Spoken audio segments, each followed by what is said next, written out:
I'm going to try a very brief introduction of José Becerra. So stand with me. This is going to release the pressure on the back side and open again the cells of the brain to receive one of three marvelous presentations as we come from what Dwayne was showing us, particularly with the toroidal sphere, what Deborah's talking about now. José Becerra, I first met personally at a conference a number of years ago. I'd read some of his writings. And I tell you what came through so strongly to me was his love. And that's what I can say. I just thought that this is a love being. And then, of course, when you hear him talk, he has been a medical researcher for years, maybe still working with the Center for Disease Control. I'm not sure how far that continues, but perhaps it does. But he's also been a lifetime, or at least an adult esotericist, bringing together the worlds of science, as we've seen several presenters do, and the world of esoterics. He's been focused on Agni Yoga for a number of years, translating those books into Spanish, and also some of the writings of a second ray disciple, Vicente Beltrán-Anglada, so that we can get a second ray understanding, I think, of the Agni Yoga. So you can sit down now slowly. This is good. Thank you. And Jose is going to continue on with a great title of mathematical poetry. So Jose, thank you so much for joining us.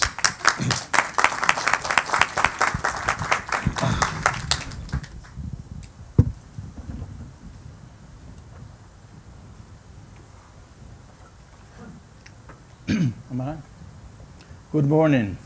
Good morning. Muy buenos días.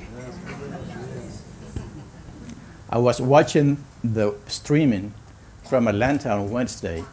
It came fine. So greetings to the cyberland out there. We have friends all over the world, particularly in Spain, Central and South America. And I'll be addressing them in Spanish at some point during my talk. And in addition, we have the unit of service in Mexico City, who I'm sent the transcript of my talk so they can follow me in Spanish over there. So in the future, we may even have some sort of closed caption in Spanish for the Spanish audience. My gratitude, first of all, for all the presenters that have preceded me here. I have learned a lot. And first, a statement of full disclosure. I was born when the sun was in the sign of Virgo, my moon in Capricorn, and my ascendant in Taurus. You cannot get it drier than that. It's all earth. So I yearn for water. And that's what this group is giving me. It's ironic, though, that I come to the desert to get it. Also, I am an INTJ. I stands for introvert versus extrovert, N for intuitive versus sensing, the T for thinker versus feeler, and the J for judgment versus P, which is called planning, but I call them procrastinators. But when I say INTJ, I mean I. That I is a capital I. The introvert part is very strong in me. So it's very hard for me to come over and address this audience because I tend to write things and not to express them verbally. But your support out there is helping me out today. Another statement of full disclosure, I do not represent the Centers for Disease Control in this talk, even though I do work for CDC. But that's an important disclaimer here. Let's start with a quote from Glamour World Product. Much of the true revelation since the time of Christ has come to the world along the line of science. The presentation of material substance as essentially only a form of energy was as great a revelation as any given by the Christ or the Buddha. It completely revolutionized men's thinking and was a major blow struck at the great illusion. it related energy to force, form to life, and man to God, and held the secret of transformation, transmutation, and transfiguration. The revelations of science, when basic and fundamental, are as divine as those of religion. Many of you are familiar with that quote. Sound is energy. Light is energy. Matter is energy. Energy is all there is. Energy is transformed. Substance is transmuted. Space is transfigured by the mind, immanent and transcendent.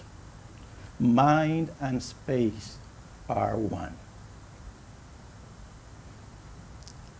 The word theoria means a looking at, viewing, beholding, as in contemplation.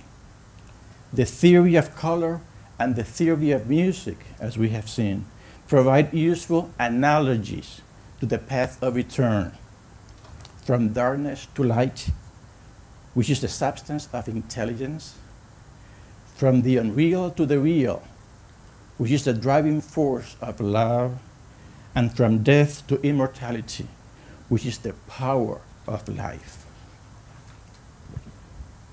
First we hear, then we touch, and last we see.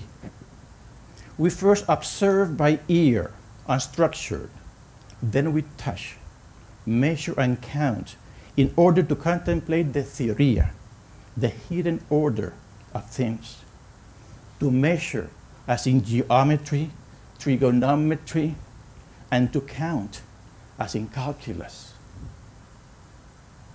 Have we ever wondered how useful is the applied theory of numbers in building the bridge of light or Antakarana? Mathematics builds the abstract mental body as effectively as reading treatise on cosmic fire. That's been my experience. In this second-ray universe, the path of return to the source of it all is not an efficient straight line, but a beautiful logarithmic spiral. Logarithmic spiral.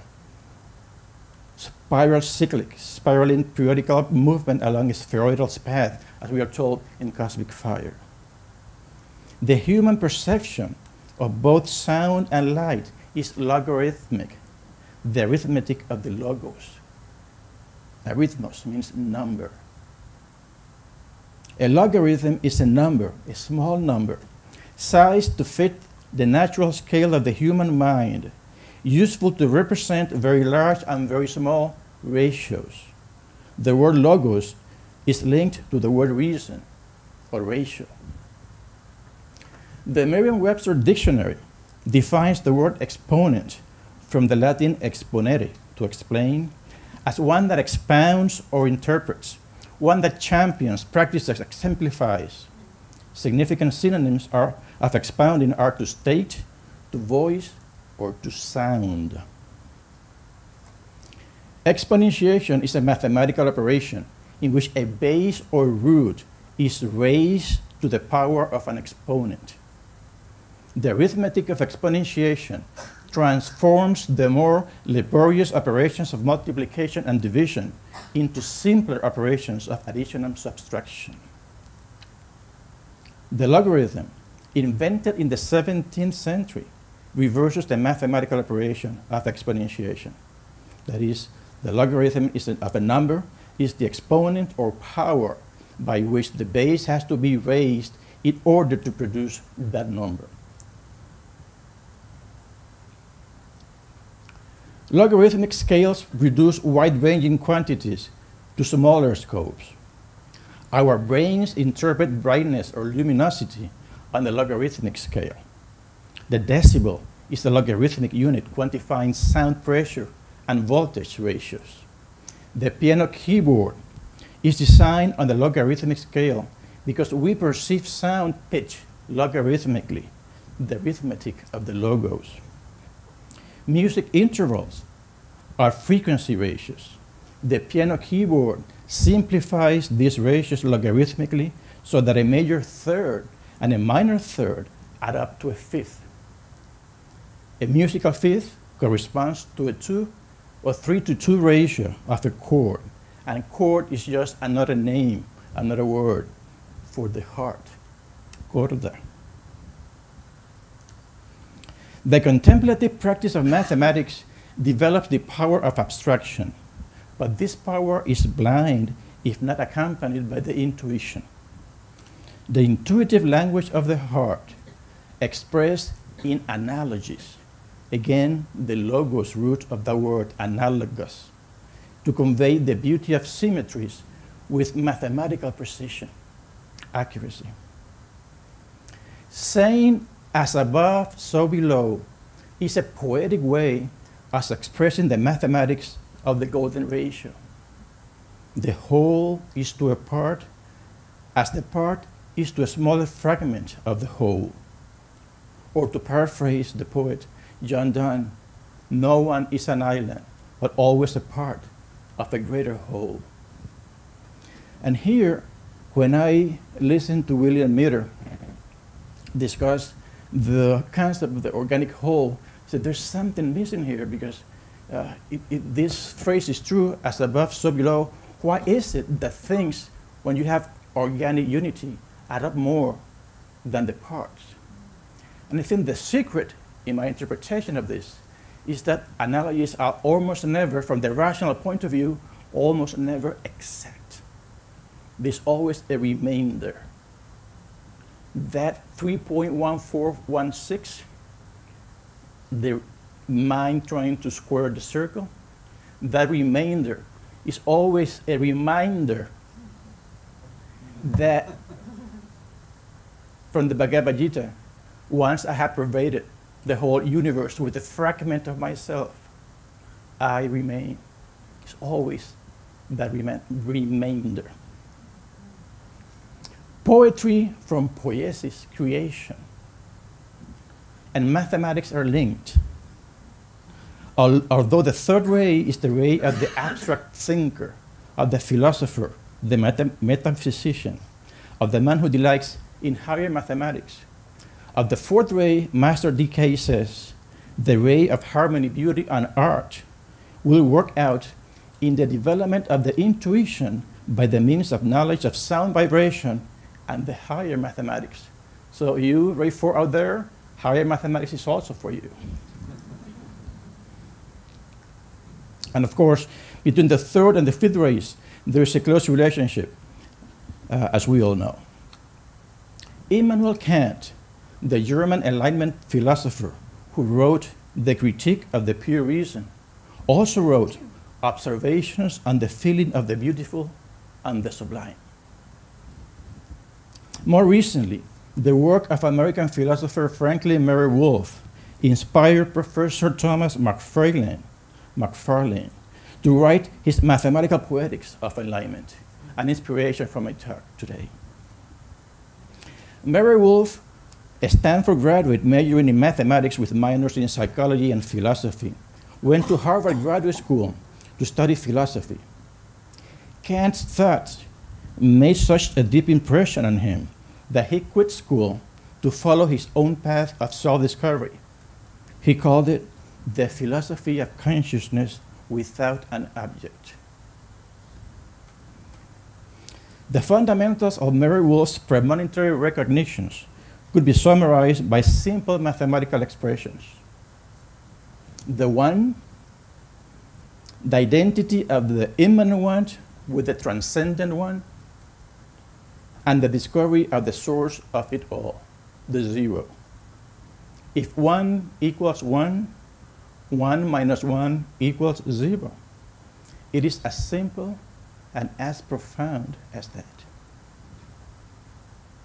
Furthermore, Merrell-Wolff provides an intriguing operational definition of the intuitive sense, which he calls introception, knowing through identity, an identification that transcends both knower and known.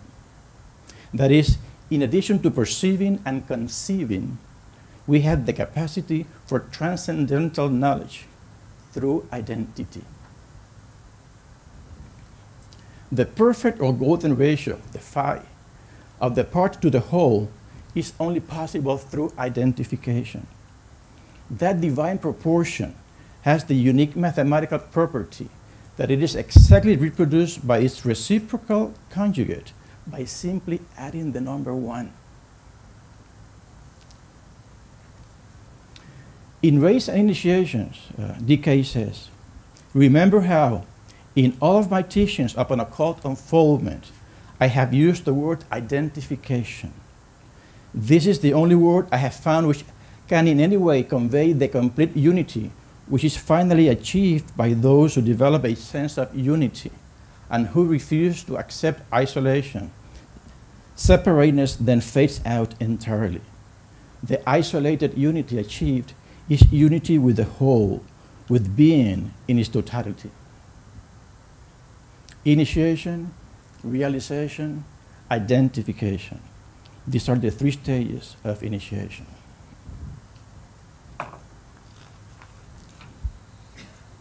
The 14th rule of group initiation, as we have seen, states listen, touch, see, apply, know, referring to aspirants, and starting from knowledge, from know, to know, express, reveal, destroy, resurrect for disciples and initiates.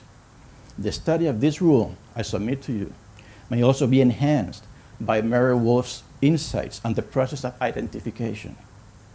And so is the 3rd stanza of the Great Invocation as we approach the center where the living will of God is known through identification.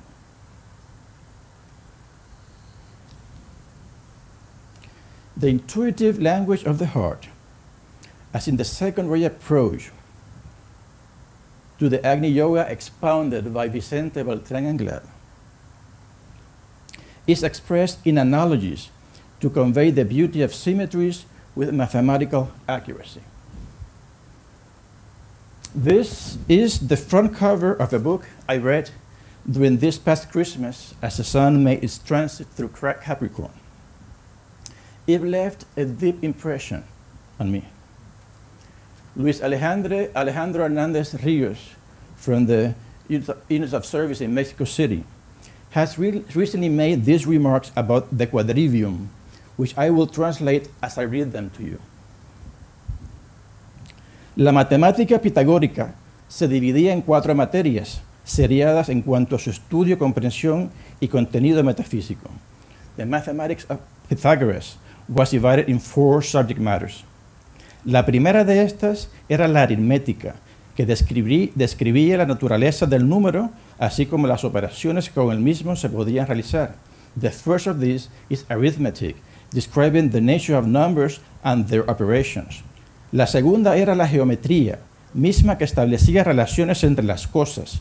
The second is geometry, establishing relationship among things, among objects. La tercera, la música, se ocupaba de la armonía. The third, music, related to harmony. Mientras que la última, la astronomía, se ocupaba del mundo sideral, es decir, del cosmos como un todo. And lastly, astronomy, related to the worldly science of astronomy.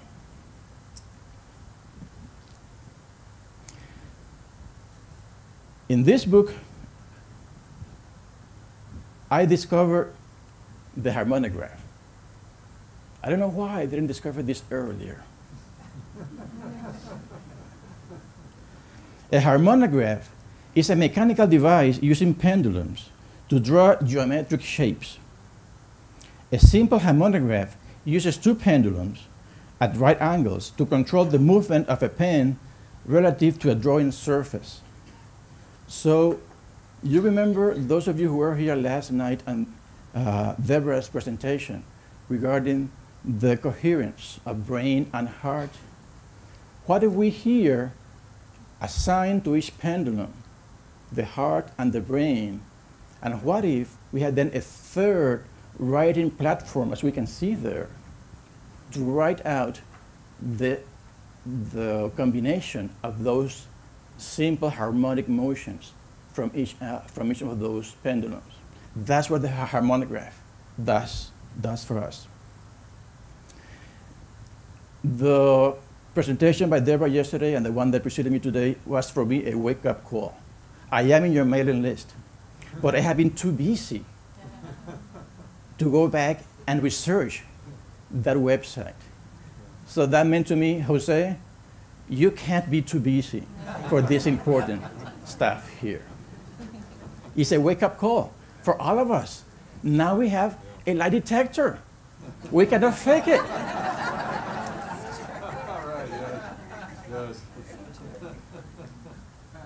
Still, I will not, as a good scientist, I will not accept on faith all the evidence presented so far. And in fact, it reminds me of a saying coming from the traditional scientific method approach and the way I was taught about how to deal with new evidence. This morning, I went to Google and searched for 3 keywords: Santayana, chastity, and intellect. And this is what he has to say about skepticism, and that was the way I was introduced to the scientific method in epidemiology. Skepticism, and by that I mean a healthy skepticism, is the chastity of the intellect. Do not surrender it to the first comer. The full quote you can find on the internet. And this is part of my bridging work. I mean, just 2 weeks ago, I had to attend a full week of conferences with the lower 5th grade approach, the scientific method, trying to protect the public health and prevent disease. And now, 2 weeks later, I am here trying to bridge this gap between the exoteric scientific method and the esoteric scientific method. It is not easy. Sometimes I get double-sided diplopia in doing that, and headache. Going back to the harmonograph, by varying the frequency and the phase of the pendulums relative to one another, as in musical intervals, frequency ratios, we get different patterns. Different patterns are created. Even a simple harmonograph can create ellipses, spirals, figure eights, and other, and I had to practice this one, Lissajous figures. It's a French word, a French name. Lissajous, Lissajous, Lissajous figures. That's the way that they're called in mathematics. And those are the ones that you see, that you see there in on that slide. Here.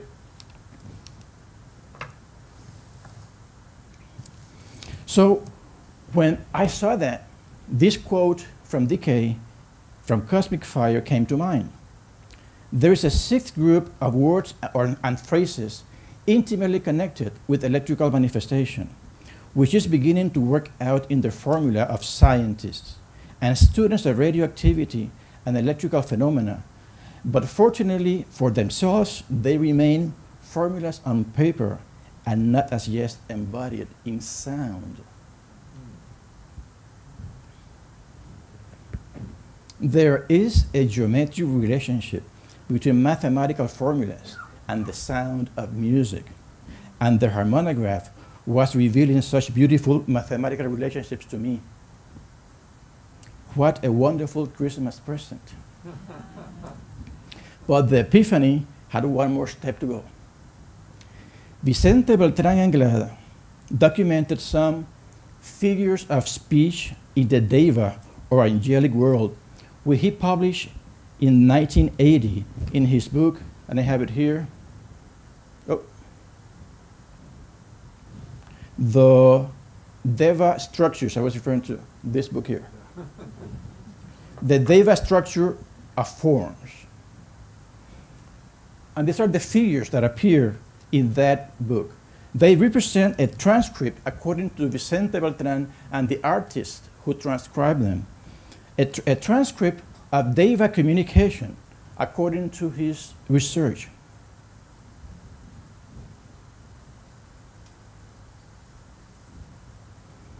Can we see the complete picture now? the sound which creates the structure of forms expressed in terms of mathematical formulas. Up there, you will see the research done by Vicente, and then the result done by varying the frequency of each pendulum and having the third drawing plate either stay constant, unmovable, or to gyrate upon itself. And then you get those figures. And each one of those, as we can see in the previous one, each one of these ratios are related to the actual notes of the piano. A 3:2 ratio is a fifth, a 4:3 ratio is a fourth, and so on. So we're talking about how to relate not only sound, but music ratios with mathematical formulation.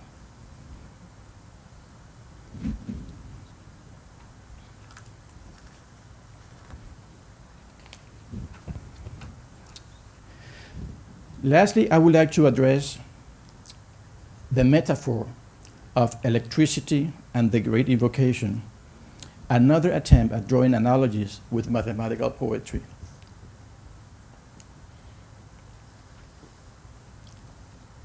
As I show in the next, some of you may recognize the first as a drawing from the Rarick collection, and the second is a summary in which I found interest in how the mathematics of electricity, relating voltage, power, current, and resistance, can be drawn in a 12-fold circles that we could relate to the 12 signs of the zodiac. I leave that experiment for you to complete.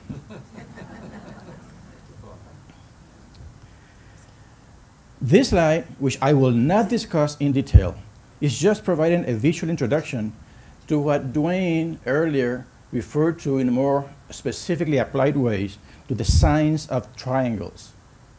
And as you look at this slide, and you will see basically there, I describe it, it's just the rhombic figure in which in the signs of triangle energy circulates. And of course, that danger sign there with the sign of a lightning rod, that's a very important reminder of the caution in this area, how this can be related to the formulas that I'll be dealing in a minute, and how all this always comes back in our laboratory around the time of Capricorn. It's something related to the sign of Capricorn that encourages us to look further into this. Is the third year this has happened to us. And let me just read this quote from DK as we look at this diagram. We shall see each other and all forms of divine manifestation as light units of varying degrees of brightness, and shall talk and think increasingly in terms of electricity, of voltage, of intensity, and of power. This is a quote from Why Magic, page 334. Electrical phenomena, such as the incandescence of a light bulb, are described by the Ohm's law, even that word Ohm, the Ohm's law. Simply put, a power source meets a resistance, and such an interaction creates a field of force or voltage. Once the resistance is overcome, a current can flow. And of course, we know from cosmic fire that 2/3 of the formula of electricity had been, by 1925, had been revealed. That was before the atomic energy was discovered. So if we think that that was the third, there are still 2 or 3 more keys to be revealed. Therefore, I would like to dedicate the next section of my talk to discussion of the Great Invocation and electricity. And I would like to dedicate it to the memory of John Burgess. He and I have long conversations about this, and I have very fond memories of our exchanges on these numerological and mathematical topics. The Great Invocation is a formula relating the basic properties of electricity as it should flow throughout our planetary electrical system. These basic properties are power, voltage, current, and resistance. Electricity is a fluid, very much like water, and our understanding of electricity will deepen if we keep the water analogy. The relationship between Shambhala, hierarchy, and humanity may be illustrated by making reference to an electrical system model. The planetary source, the generator of electricity, lies in Shambhala. However, electricity needs to be regulated between the power source and the point of use. The hierarchy, serving as a planetary rheostat or dimmer, regulates the flow of electricity to circuits throughout the planet. Lastly, humanity completes the system by using voltage-regulated electricity for service or work. In electronic terminology, light, love, and will correspond to current, voltage, and power, respectively. And those are the associations that I'm trying to draw on this side here. These two triangles here just mean that power is V times I, and V voltage can also be reproduced in terms of I times R, which is resistance. Current and I think it comes from the French association initially. Intensity was another word for electrical current when the French scientists were discovering electricity. Power, defined as potential capacity to do work, is a product of voltage and with current. Love, voltage, is the creative electromotive force that drives light throughout the circuit, transforming potentiality into actuality, work, or service. Keeping the water analogy, voltage is the water level difference between input, Shambhala, and output, humanity. Current, on the other hand, is the amount of fluid, the light, that actually flows in the circuit. Overcoming resistance is a basic purpose of love, the electromotive force of this universe. The voltage formula suggests that love is not expressible without some measurable magnitude of resistance in this world. Love, the second aspect of divinity, needs the third aspect, mother matter, resistance, to find expression in our planetary life. The redemptive force of love progressively transmutes matter to become a pure channel for the life of God. The practice of goodwill through the sacrifice and transcendence of self-interest is the best prescription for reducing the resistance within the electric circuitry of humanity. Another quote from Decay may seem apropos here. It is essential that servers everywhere become relaying channels and not delaying points of selfish interest in the divine circulatory flow. This is from Telepathy. Relaying channels and not delaying points of selfish interest. Herein may lie a key to the phrase, may seal the door where evil dwells. What we are evoking is the eventual total annihilation of resistance to the divine circulatory flow. Another aspect of this hermetic sealing may be viewed as eradicating the so many short circuits within humanity that misappropriate the energy poured in from Shambhala. Once that process of sealing is complete, the fourfold formula of resistance, current, voltage, and power becomes a threefold formula of light, love, and power. This is the synthesis expressed in the last phrase of the Great Invocation by the affirmation, let light and love and power restore the plan on earth. Que la luz, el amor y el poder restablezcan el plan en la tierra. Que la luz liberadora de Buda, el amor infinito del espíritu de la paz y el poder indescriptible del avatar de síntesis restablezcan el plan de Dios en la tierra. This is the phrase that Vicente used to say just before his healing work. It's an adaptation of the last stanza of the Great Invocation, which translated means, may the infinite light of the Lord Buddha. May liberating light of the Lord Buddha. I repeat. May the liberating light of the Lord Buddha. May the infinite love of the Spirit of Peace. And may the unfathomable power of the avatar synthesis restore the plan on earth. That was his way to align with those forces before any healing work could be started.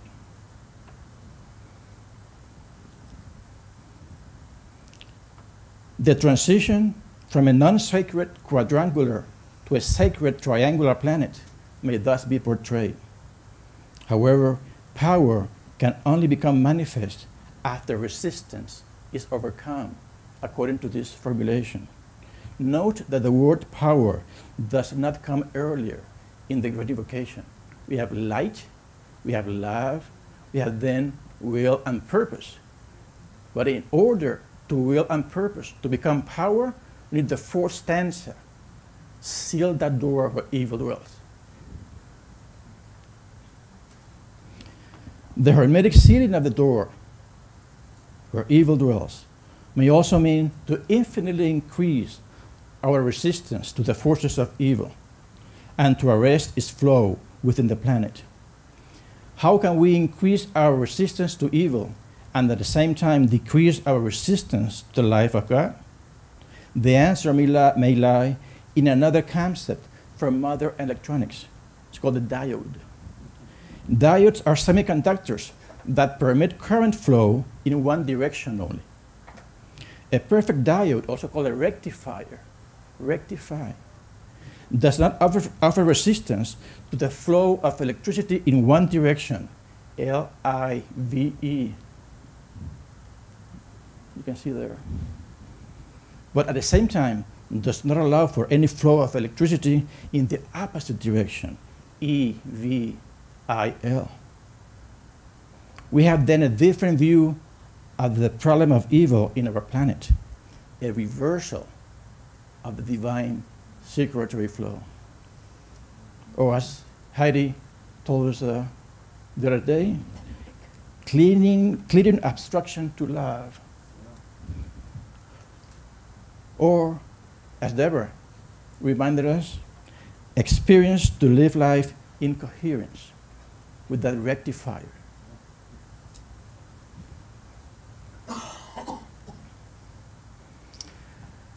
I have entitled this presentation Mathematical Poetry, the Language of the Heart. I do believe that mathematics provides a key to the hidden threefold pattern of creation by the magic of sound and the beauty of color.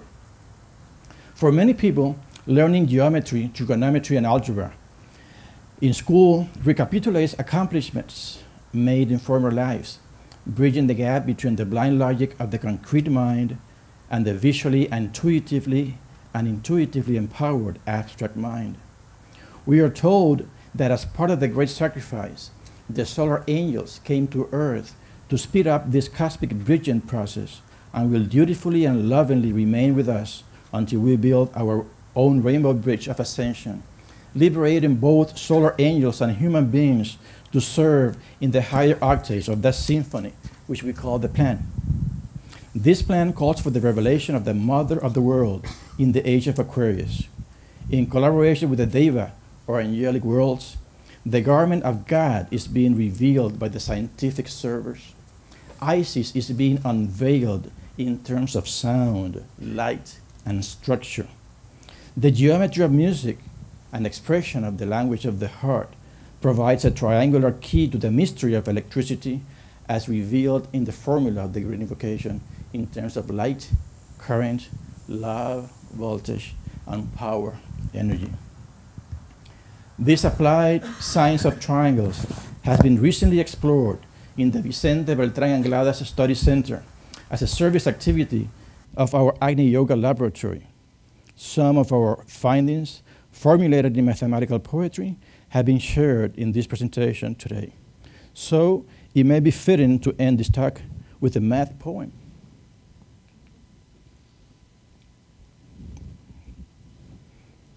I am the one begotten by the zero, differentiated into infinity, integrated into the conscious synthesis of love, light, love, and life for the glory of the One. Thank you very much for your kind attention.